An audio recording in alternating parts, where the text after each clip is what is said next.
प्रिय स्टूडेंट, मैं आपको एक सूचना देना चाहती हूँ। मैंने खबरी ऐप पर भी अपना एक चैनल बनाया है जिसका नाम है LFT हिंदी ट्यूटोरियल। इस चैनल पर आप आपकी परीक्षा से संबंधित सामग्री सुन सकते हैं। इस खबरी ऐप का लाभ यह है कि आप कम से कम डाटा का उपयोग कर अपने उपयोग की परीक्षा सामग्री सुनकर याद कर सकते हैं। खबरी ऐप पर मेरे चैनल का लिंक आपको डिस्क्रिप्शन बॉक्स में मिलेगा। आप खबरी ऐप पर मेरे चैनल पर जाएं और LFD हिंदी ट्यूटोरियल को फॉलो करें। धन्यवाद। हेलो स्टूडेंट्स, मेरे channel LFD Hindi and GK education में आप सभी का स्वागत है। और आज मैं पढ़ाने जा रही हूँ कक्षा 8 की पाठ्य पुस्तक का पाठ 3 बस की यात्रा। ये बस की यात्रा एक हास्य व्यंग्यात्मक पाठ है और इसके लेखक हैं हरिशंकर परसाई। तो इस पाठ को पढ़ाने से पहले मैं आप सभी से कहना चाहूंगी कि आपने अभी तक मेरे चैनल को सब्सक्राइब नहीं किया है तो प्लीज सब्सक्राइब कर लीजिए ताकि मेरे आने वाले हर नए वीडियो का लाभ सबसे पहले आपको मिल सके। तो बच्चों, चलो शुरू करते हैं पाठ 3 बस की यात्रा। काफी इंटरेस्टिंग पाठ है। हम 5 मित्रों ने तय किया कि शाम 4 बजे की बस से चलें। पन्ना से इसी कंपनी की बस सतना के लिए घंटे भर बाद मिलती है, जो जबलपुर की ट्रेन मिला देती है। सुबह घर पहुंच जाएंगे। हम में से 2 को सुबह काम पर हाजिर होना था, इसीलिए वापसी का यही रास्ता अपनाना जरूरी था। लोगों ने सलाह दी कि समझदार आदमी इस शाम वाली बस से सफर नहीं करते। क्या रास्ते में डाकू मिलते हैं? नहीं, बस डाकिन है। बस को देखा तो श्रद्धा उमड़ पड़ी। श्रद्धा का मतलब होता है दया का भाव। खूब वयोवृद्ध थी। वयोवृद्ध का मतलब होता है बूढ़े होने से। और यहाँ पर बस की स्थिति को बताया गया है। बस मतलब बहुत ज्यादा जर्जर स्थिति हो रही थी, बहुत ज्यादा टूटी फूटी बस थी। सदियों के अनुभव के निशान लिए हुए थी। ऐसा लग रहा था कि जैसे बहुत पुरानी बस हो। लोग इसीलिए इससे सफर नहीं करना चाहते कि वृद्धावस्था में इसे कष्ट होगा। यह बस पूजा के योग्य थी। उस पर सवार कैसे हुआ जा सकता है? यानी ऐसी बस पर यात्रा नहीं की जा सकती। बस कंपनी के एक हिस्सेदार भी उसी बस से जा रहे थे। हमने उनसे पूछा, यह बस चलती भी है? वे बोले, चलती क्यों नहीं है जी, अभी चलेगी। हमने कहा, वही तो हम देखना चाहते हैं, अपने आप चलती है यह? हाँ जी। और कैसे चलेगी? गजब हो गया, ऐसी बस अपने आप चलती है। हम आगा पीछा करने लगे। आगा पीछा एक मुहावरा है और इसका मतलब होता है बात को गोलमाल करना। डॉक्टर मित्र ने कहा, डरो मत, चलो, बस अनुभवी है, नई नवेली बसों से ज्यादा विश्वसनीय है, हमें बेटों की तरह प्यार से गोद में लेकर चलेगी। हम बैठ गए। जो छोड़ने आए थे वे इस तरह देख रहे थे जैसे अंतिम विदा दे रहे हैं। उनकी आंखें कह रही थी, आना जाना तो लगा ही रहता है, आया है सो जाएगा, राजा रंग फकीर। आदमी को कूच करने के लिए एक निमित्त चाहिए। निमित्त का मतलब है साधन, यानी आदमी को एक जगह से दूसरी जगह जाने के लिए एक साधन चाहिए। इंजन सचमुच स्टार्ट हो गया, ऐसा जैसे सारी बस ही इंजन है और हम इंजन के भीतर बैठे हैं। कांच बहुत कम बचे थे, यानी कांच भी बस के टूटे फूटे थे, टूट चुके थे। जो बचे थे उनसे हमें बचना था कि कहीं कांच हमारे यहाँ ना लग जाए। हम फौरन खिड़की से दूर सरक गए। इंजन चल रहा था। हमें लग रहा था कि हमारी सीट के नीचे इंजन है। बस सचमुच चल पड़ी और हमें लगा कि यह गांधी जी के असहयोग और सविनय अवज्ञा आंदोलनों के वक्त अवश्य जवान रही होगी। यानी बस को देखकर उन्हें ऐसा लग रहा था कि जैसे उस समय की बस है, ये गांधी जी के असहयोग आंदोलन और सविनय अवज्ञा आंदोलन के समय की बस है, यानी बहुत पुरानी बस है। उसे ट्रेनिंग मिल चुकी थी। हर हिस्सा दूसरे से असहयोग कर रहा था। मतलब बस के जो पुर्जे थे ऐसा लग रहा था जैसे आपस में उनमें कोई आंदोलन चल रहा है। पूरी बस सविनय अवज्ञा आंदोलन के दौर से गुजर रही थी। सीट का बॉडी से असहयोग चल रहा था। कभी लगता सीट बॉडी को छोड़कर आगे निकल गई है, कभी लगता कि सीट को छोड़कर बॉडी आगे भागी जा रही है। 8-10 मील चलने पर सारे भेदभाव मिट गए। यह समझ में नहीं आता था कि सीट पर हम बैठे हैं या सीट हम पर बैठी है। एकाएक बस रुक गई। एकाएक मतलब अचानक बस रुक गई। मालूम हुआ कि पेट्रोल की टंकी में छेद हो गया है। ड्राइवर ने बाल्टी में पेट्रोल निकालकर उसे बगल में रखा और नली डालकर इंजन में भेजने लगा। अब मैं उम्मीद कर रहा था कि थोड़ी देर बाद बस कंपनी के हिस्सेदार इंजन को निकालकर गोद में रख लेंगे और उसे नली से पेट्रोल पिलाएंगे, जैसे माँ बच्चे के मुंह में दूध की शीशी लगाती है। बस की रफ्तार अब 15-20 मील हो गई थी। मुझे उसके किसी हिस्से पर भरोसा नहीं था। ब्रेक फेल हो सकता है, स्टीयरिंग टूट सकता है। प्रकृति के दृश्य बहुत लुभावने थे। लुभावने से मतलब है मन को ललचाने वाले, सुंदर। दोनों तरफ हरे भरे पेड़ थे जिन पर पक्षी बैठे थे। मैं हर पेड़ को अपना दुश्मन समझ रहा था। जो भी पेड़ आता डर लगता कि इससे बस टकराएगी। यहाँ पर लेखक का मतलब है, लेखक हर पेड़ को अपना दुश्मन इसलिए समझ रहे थे क्योंकि उन्हें लग रहा था कि कहीं बस किसी पेड़ से टकरा ना जाए। वह निकल जाता तो दूसरे पेड़ का इंतजार करता।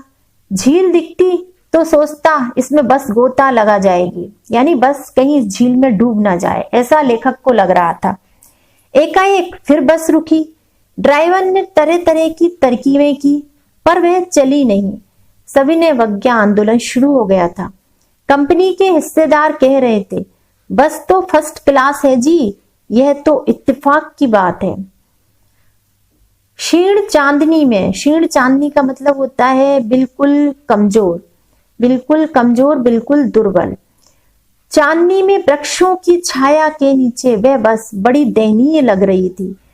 ऐसा लग रहा था जैसे कोई वृद्धा थककर बैठ गई हो। हमें गिलानी हो रही थी। गिलानी का मतलब होता है यहाँ पर अंदर से दुख प्रकट होना, पश्चाताप होना कि बेचारी पर लदकर हम चले आ रहे हैं। अगर इसका प्राणांत हो गया, प्राणांत का मतलब होता है मर जाना, यानी बस बिल्कुल ही खराब हो गई तो इस बियावान में हमें इसकी अंत्येष्टि करनी पड़ेगी। बियावान से मतलब है यहाँ पर जंगल से, और अंत्येष्टि से मतलब है मृत्यु के बाद, मरने के बाद किया जाने वाला अंतिम संस्कार होता है अंत्येष्टि।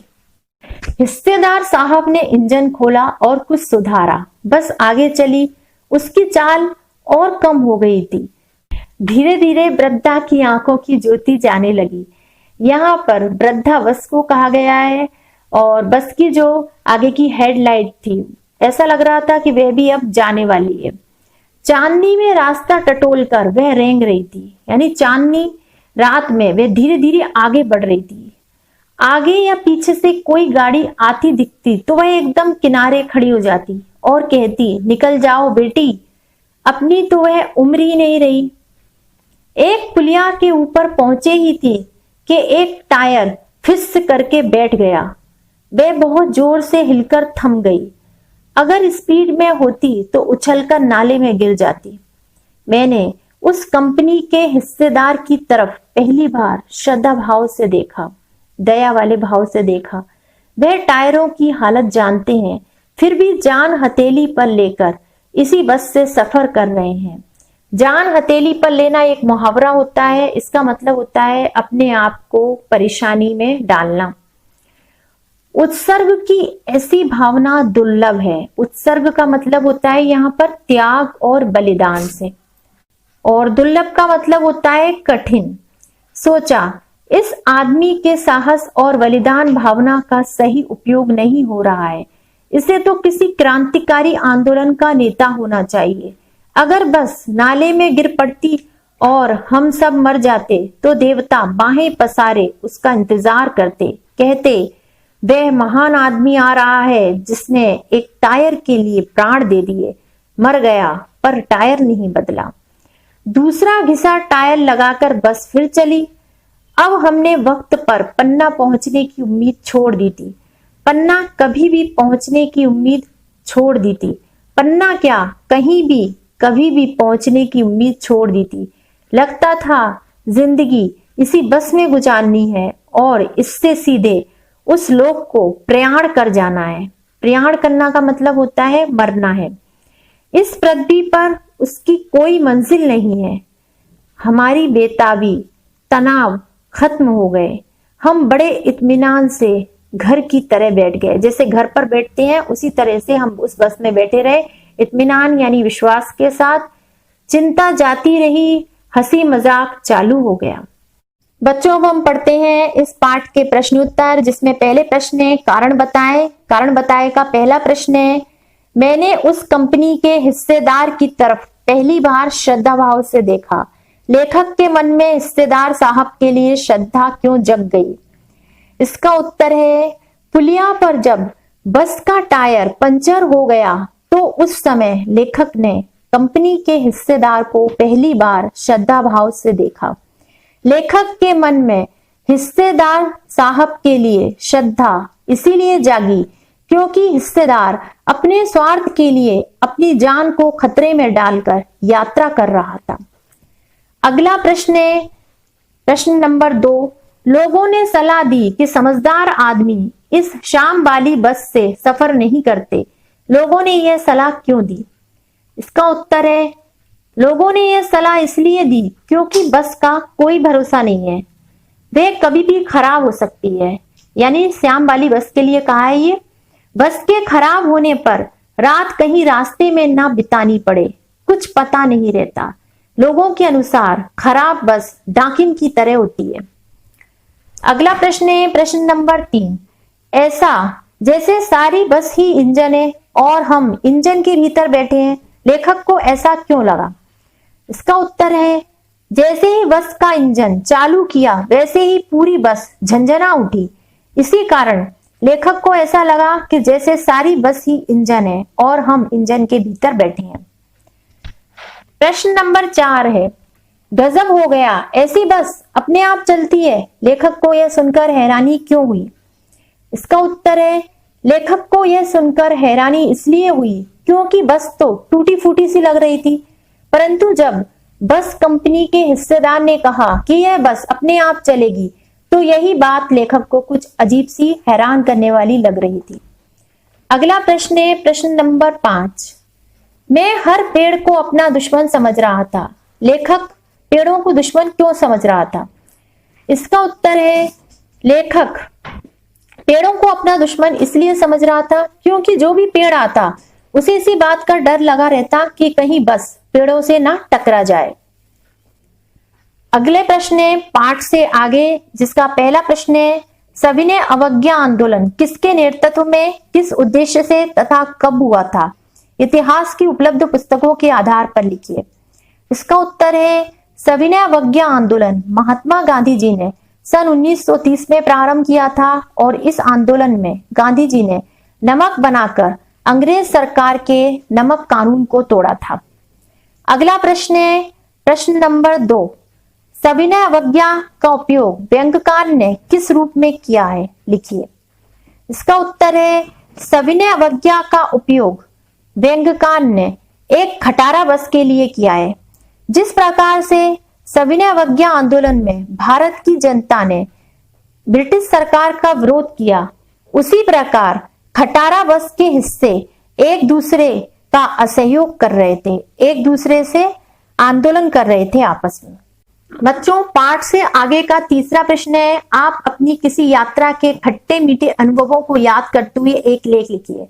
आप जब गर्मियों की छुट्टी में कहीं भी घूमने जाते हैं, किसी यात्रा पर, जैसे अपने नाना नानी के यहाँ जाएं और उनके साथ कहीं घूमने जाएं, तो वो यात्रा आप लोगों की कैसी रही और उनके अनुभव कैसे रहे, वो सारे अनुभव बनाकर आप एक लेख में लिख सकते हैं। तो इसका उत्तर आप खुद दे सकते हैं।